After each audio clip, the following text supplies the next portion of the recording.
Na-stress agad si Coach Cheng Kiao matapos makatikim agad ng unang talo sa debut game ng Rain or Shine sa Jones Cup. Tambakan ba naman sila ng home team na Chinese Taipei Team A sa score na 98-79. Di naramdaman kanilang dalawang import mga idol. Tanging si Andre Karakot lang ang nag-step up mula sa mga locals. Pinangunahan ng Ross with 18 points at 3 assists. Sa ngayon susubukan nilang bumawi sa kabilang squad ng home team, ang Team B ng Chinese Taipei. Well, nagkaroon ng adjustment sa first 5 ng Rain or Shine kung saan si Ange Kwame naman ang pinag-start ni Coach Cheng kasama sina Karakut, Norwood, Clarito at Bo Belga. Kung meron 6'11" Will Artino ang Team A ng Chinese Taipei, meron ding higante itong kanilang Team B. Gandang setup play agad ng Taipei mga idol sa kanilang big man. Napakagat sa fake si Ange Kwame, nakaganti naman si Kwame mga idol mula sa kanyang hook shots. Yun nga lang nagsimula ng lumayo ang kalaban, palo na sa double digit kalamangan ng home team. 13-3 under 5 minutes mark. Lakas pa sa depensa netong higante ng Chinese Taipei. Kabaliktaran naman sa Rain or Shine, puro tapon mga idol. Nagsimula ng ma-high blood si Coach Cheng Kiao matapos ang turnover na to ni Nick Evans. Kung nung unang laro medyo nakapigil-pigil pa si Coach Cheng, dito hindi na talaga nakapigil mga idol. Halos magwala na matapos tawagan si Karakot sa play na to. Nakipagkumusyon sa referee. Humihingi ng challenge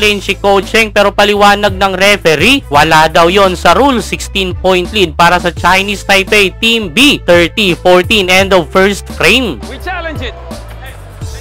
Yeah, there's no challenge. 不能挑战。Second quarter, patuloy ang mga turnovers ng Rain or Shine. Napapakamot na lang sa mukha si Coach Cheng Kiao mga idol. Daming shooter ang Chinese Taipei, samantalang patak-patak lang pinupuntos ng Ross. Late minutes, buwat mode na si Ange Kwame mga idol. Baba 11 kanilang hinahabol, 44-33. Pero pinutol agad ng home team ang momentum na yan ng Team Philippines matapos pumukol ng dalawang sunod na tres itong naka-jersey number 30 ng Chinese Taipei. 54-37 end of 2 quarter. Entering third quarter, sumisigaw na sa galit si Coach Cheng Kiao. May mga late contact din naman kasi dyan ang referee na pumapabor sa Chinese Taipei. Pisikala na ang laban, nagkakabigaya na ang magkabilang kampo mga idol. Daming bumagsak sa sahig, hinamon pa ng isang player ng Taipei itong si Mamuyak. 20 na kalamangan ng home team end of third frame, 75-55. Fourth quarter, pumalag ang Rain or Shine mga idol. Yun nga lang naduguan isang player ng Ross na si Jonard Clarito matapos masundutan. Pikon na mga bata ni Coach Cheng mga idol. Sadya nang tinulak ni Demuses ang player ng Chinese Taipei. Naibaba pa nila Coach Cheng sa single digit kanilang hinahabol pero bigo pa ring makuha ang panalo. Final score 89-79, pabor nga sa Chinese Taipei Team B.